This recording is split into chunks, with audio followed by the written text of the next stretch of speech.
भारत की खोज में अमेरिका बन गया। भारत की खोज में अमेरिका बन गया, ये कहानी इतिहास से शुरू होती है जब क्रिस्टोफर कोलंबस भारत की तलाश में नाव लेकर निकलते हैं। एक इटली के 41 साल के युवा 3 अगस्त 1492 को अपने 3 जहाज के बेड़ों के साथ सफर पर निकलते हैं। चाहते थे कि वो भारत को खोजेंगे। सवाल बड़ा बनता है, भारत को खोजने की इतनी जिज्ञासा क्यों थी? मैं कई जगह अपने सेशंस में, कई जगह इंटरव्यूज में, कई जगह पर यह बात बोलता हूं कि भारत पुराने समय में व्यापार का बड़ा केंद्र हुआ करता था। चाइना से निकला सिल्क, भारत से निकले मसाले यूरोप में बेचे जाते थे और उनके लिए ओल्ड सिल्क रूट यूज किया जाता था। ट्रेड के लिए रूट यूज होते थे और वो रूट होकर गुजरते थे तुर्की से। तुर्की में जहां आज आप इस्तांबुल है, यहां कुस्तुनतुनिया हुआ करता था। यहां से निकलकर यूरोप में एंट्री होती थी। लेकिन ऑटोमन एम्पायर जैसे जैसे फैलने लगा, इस ओल्ड ट्रेड रूट पर आक्रमण होने लगे। धीरे धीरे ट्रेड बाधित होने लगे। भारत जो व्यापार करता था उसके बदले सोने के सिक्के लेकर आता था। धीरे धीरे भारत से जाने वाला जरूरी मसाले, सिल्क जैसी चीजें, कॉटन, ये सब जब पहुंचना बंद हुआ तो यूरोपियंस को भारत की तलाश होने लगी, क्योंकि उनकी जरूरत थी ये, और उनकी तरफ से दिया गया मेटल भारत में पहुंच रहा था। इसलिए भारत सोने की चिड़िया बनता चला जा रहा था, क्योंकि गोल्ड हमारे पास आता था। ऐसे में वो भारत की तलाश में बहुत जबरदस्त तरीके से तड़पने लगे और इसी तड़प में यूरोपियंस भारत की तलाश में निकलने के लिए समुद्र का उपयोग किए। उन्हें यह लगता था कि यूरोप से अगर पश्चिम की तरफ चलेंगे तो जो पानी है यूरोप के बाद का, उस अटलांटिक सी को पार करते ही इंडिया मिल जाएगा। उन्हें ऐसा लगता था कि सामने ही है भारत, उन्हें भारत सामने है, ये फीलिंग थी। यही कारण था कि कोलंबस 1492 में जब निकला, उसे लगा कि अटलांटिक सी जैसे ही मैं क्रॉस करूंगा, मुझे सामने जो लैंड दिखेगी वो भारत होगी। बस यही सोच करके वो भारत के लिए निकला और यही कारण है कि जब लोकल लोग उसे वहां पर मिले तो उसे लगा वो भारत आ गया है। इसी कारण से उन्हें इंडियन ही कहा गया। भारत जो कि इंडिया था अंग्रेजों के लिए, वो उसे रेड इंडियन पुकारा। तो अमेरिका में असल मायने में अमेरिका नहीं था पहले, असल मायने में अमेरिका की खोज में गए हुए एक आइलैंड पर कोलंबस पहुंचा था। अब क्या हुआ, कोलंबस ने आकर यूरोप के देशों को बताया कि देखो मैंने ना इंडिया खोज लिया है, भारत खोज लिया है। यूरोपियंस में एकदम होड़ मच पड़ी कि जब ये पहुंच ही गया है लैंड पर तो चलिए हम सब चलते हैं।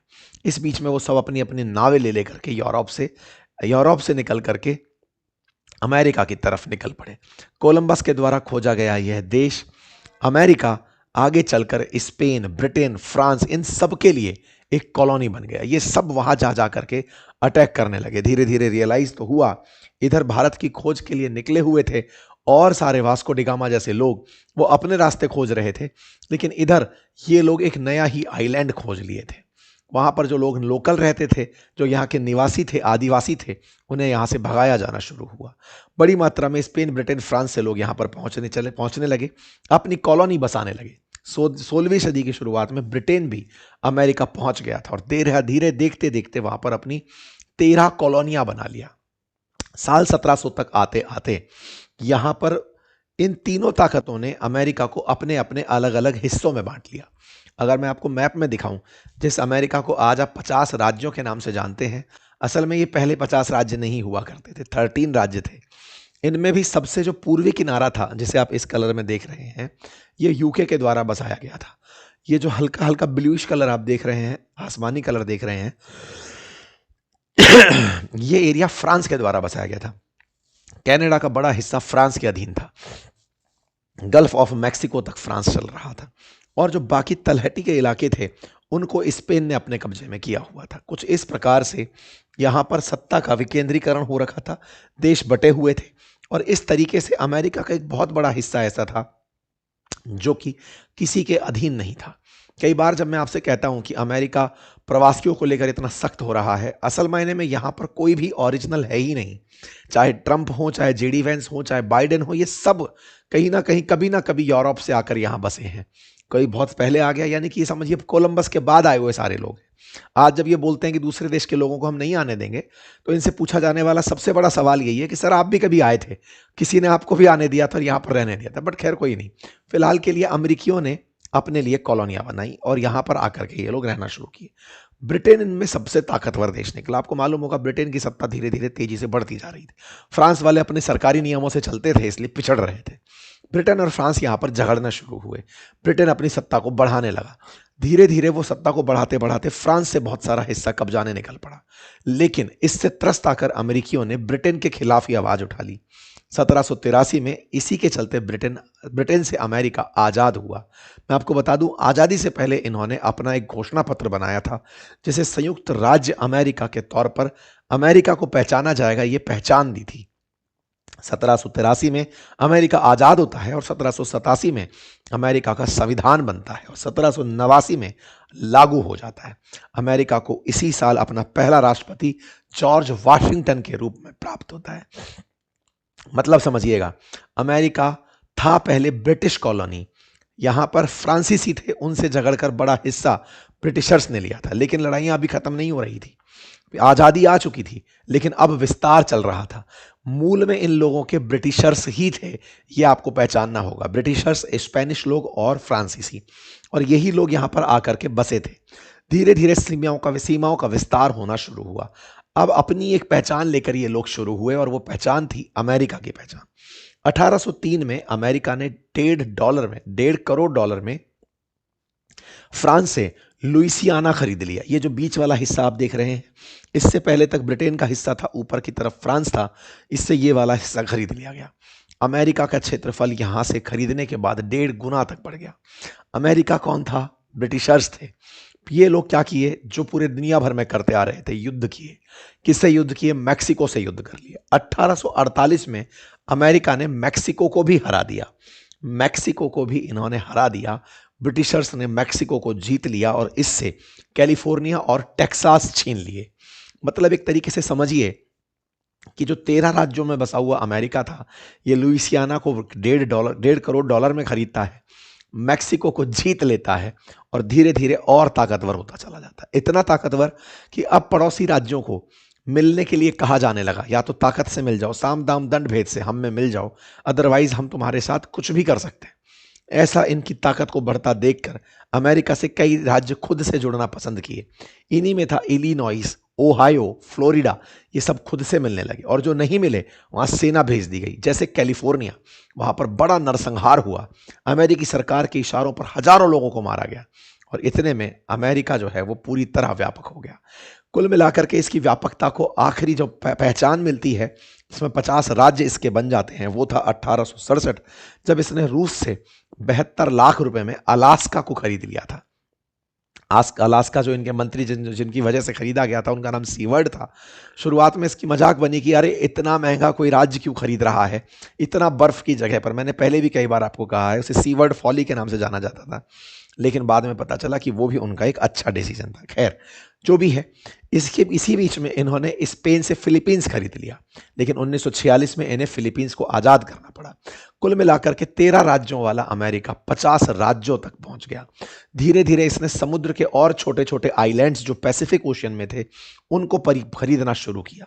कुल मिलाकर के अमेरिका अब आपको अलास्का और यहां और साथ में छोटे छोटे आइलैंड्स के रूप में दिखता है।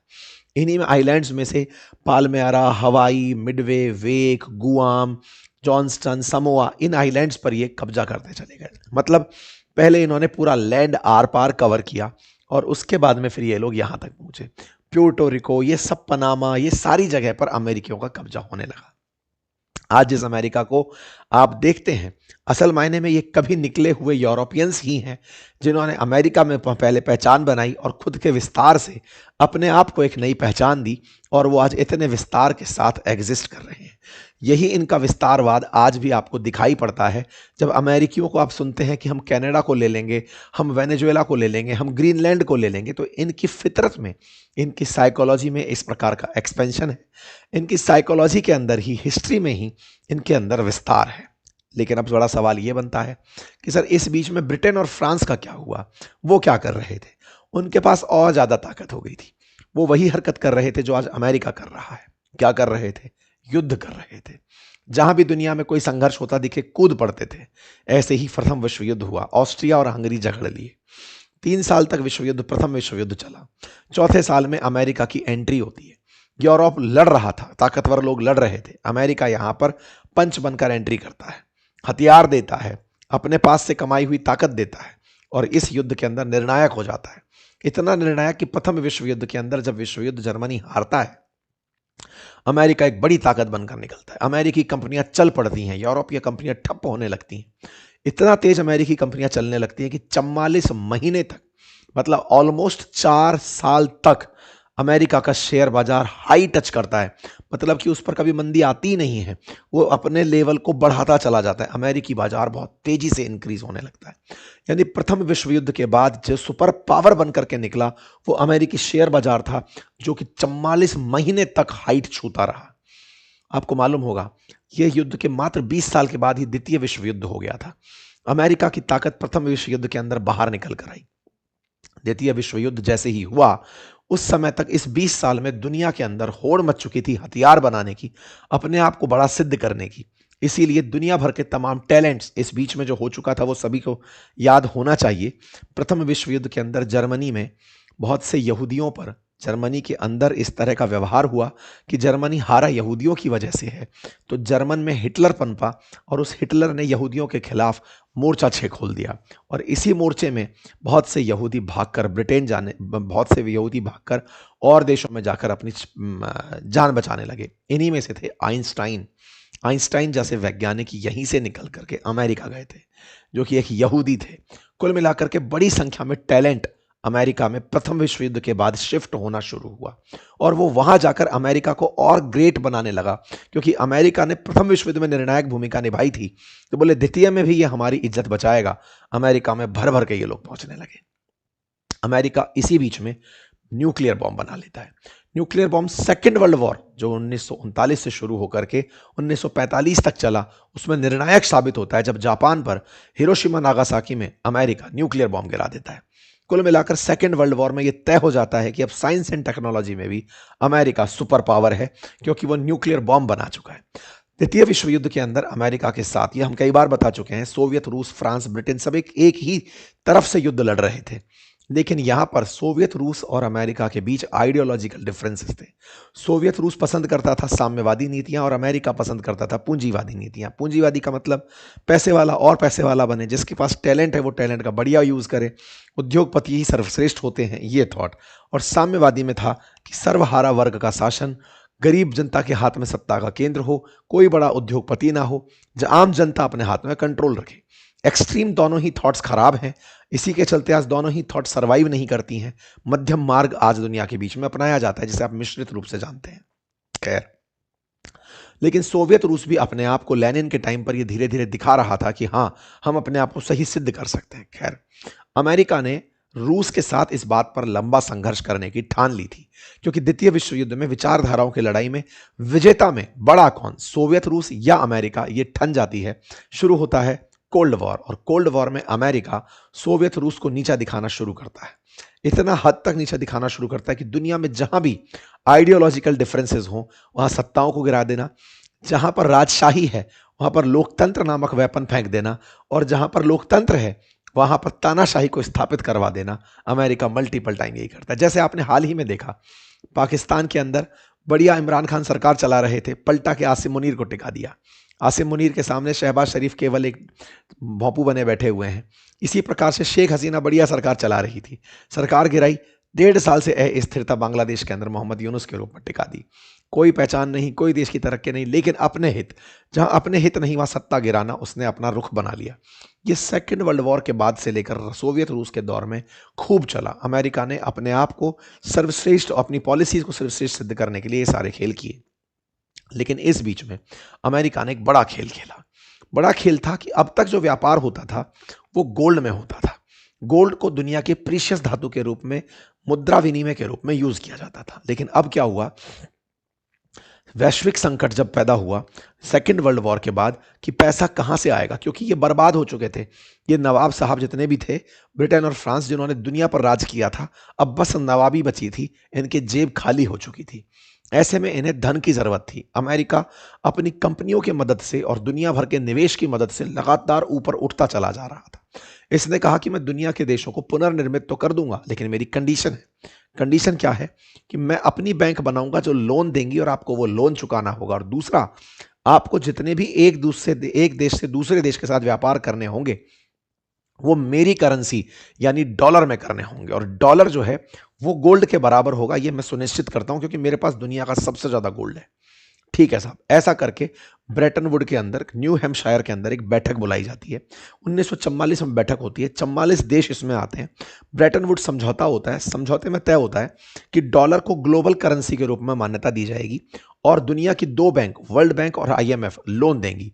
वर्ल्ड बैंक लोन देगी नया देश बनाने के लिए और आईएमएफ लोन देगी पेमेंट क्राइसिस के लिए। पेमेंट क्राइसिस मतलब पेमेंट डेट का क्राइसिस आ गया। मान लीजिए आपके पास डॉलर कम पड़ गया, पेमेंट नहीं कर पा रहे, तो बोले डॉलर हम देंगे, आप फिर भी पेमेंट डॉलर में ही करोगे। कुल मिलाकर के ब्रेटन वुड में यह तय हो जाता है कि डॉलर दुनिया की करेंसी बनेगा और यहीं से अमेरिका जिंदगी भर यानी हमेशा के लिए दुनिया पर राज करने का एक तरीका ढूंढ लेता है। वो तय करता है कि अब अमेरिकी डॉलर के आधार पर ही करेंसीज के एक्सचेंज रेट तय होंगे।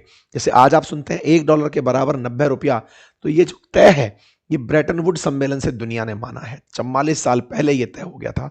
अमेरिका ने अपनी ताकत के दम पर, विश्व युद्ध विजेता के तौर पर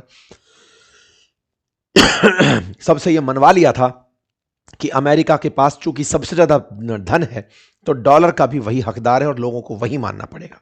इतना ही नहीं, अब डॉलर में दुनिया के देश आपस में एक दूसरे के साथ व्यापार कैसे करें यह सुनिश्चित करने के लिए इसने एक सिस्टम बनाया जिसे स्विफ्ट सिस्टम कहते हैं। 1973 में 22 देशों की 518 बैंकों ने स्विफ्ट नेटवर्क को शुरू किया, जो कि अमेरिका की ही देन थी। आसान भाषा में समझिए कि एक बैंक को दूसरे बैंक में या एक देश से दूसरे देश में किसी को पैसा भेजना है, अमेरिका बोलता था कि आपको चूंकि डॉलर में ही व्यापार करना है तो सभी बैंकों को अमेरिका में एक अकाउंट खोलना पड़ेगा।